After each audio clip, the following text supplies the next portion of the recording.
নমস্কাৰ। সদৌ অসম কবি চক্ৰৰ সমূহ সতীৰ্থলৈ প্ৰীতিভৰা সম্ভাষণ জনাই মই মাজনী চহৰীয়াই লৈ আহিছোঁ উঠবৰীয়া শিতান কাব্য মাধুৰী। আজিৰ শিতানত পাঠ কৰিবলৈ লৈছোঁ কবি আইনাল চৌধুৰী আৰু উপেন বৰাৰ কবিতা। আহকচোন আমি একেলগে কবিতা দুটিৰ সোৱাদ লওঁ। কবিতাৰ শিৰোনাম মোৰ বিশ্বাসে কয়। কবি আইনাল চৌধুৰী।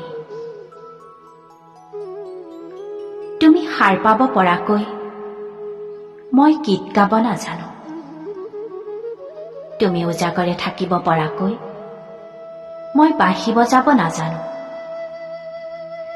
সেইবাবেই চাগে তুমি মোৰ হৃদয়ৰ বৰষুণত নিতিতিলা।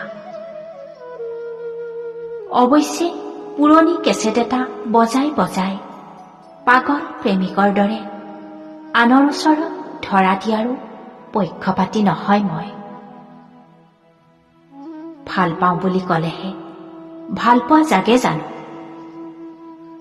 হৃদয়ৰ অনুভৱবোৰ হৃদয়ে বুজিব পাৰিলে কোৱাৰ প্ৰয়োজনো নাথাকে মোৰ বোধেৰে। কাৰোবাক নিচেই কাষত পাবৰ বাবেই প্ৰেমৰটো জন্ম নহয়, শাশ্বত অনুভৱতে থাকে প্ৰেমৰ মাদকতা। সেইবাবেই কওঁ, তুমি মোৰ বৰষুণত নিতিতিলেও মই তোমাকেই ভাল পাওঁ, কিন্তু বাহ্যিকতাৰ আশ্ৰয় নলওঁ তুমি মোৰ প্ৰতি আকৰ্ষিত হোৱাকৈ।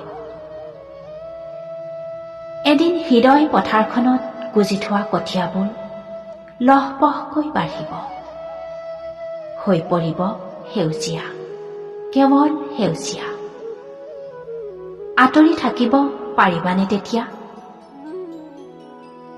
তোমাক ভাল পাওঁ বুলি নকলেও তেতিয়া তোমাৰ হৃদয়ত লিখি যাবা প্ৰেমৰ নিভাঁজ কবিতা, প্ৰেমৰ বৰ্ণময় মালিতা, মোৰ অনুভৱবোৰকে লৈ, মোৰ অনুভৱবোৰকে লৈ।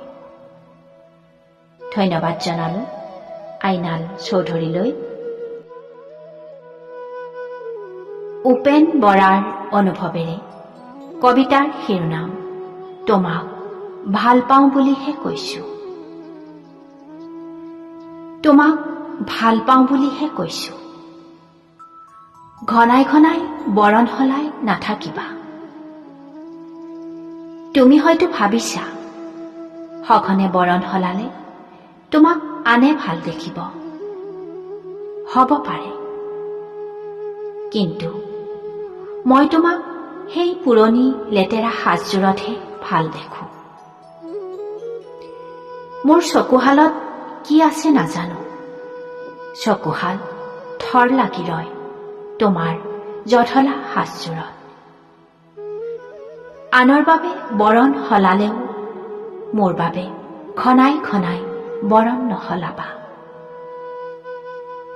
ধন্যবাদ জনালো উপেন বৰালৈ। প্ৰিয় পৰিয়াল, পুনৰবাৰ নমস্কাৰ জনাই আজিৰ শিতান সামৰণি মাৰিছো। ধন্যবাদ।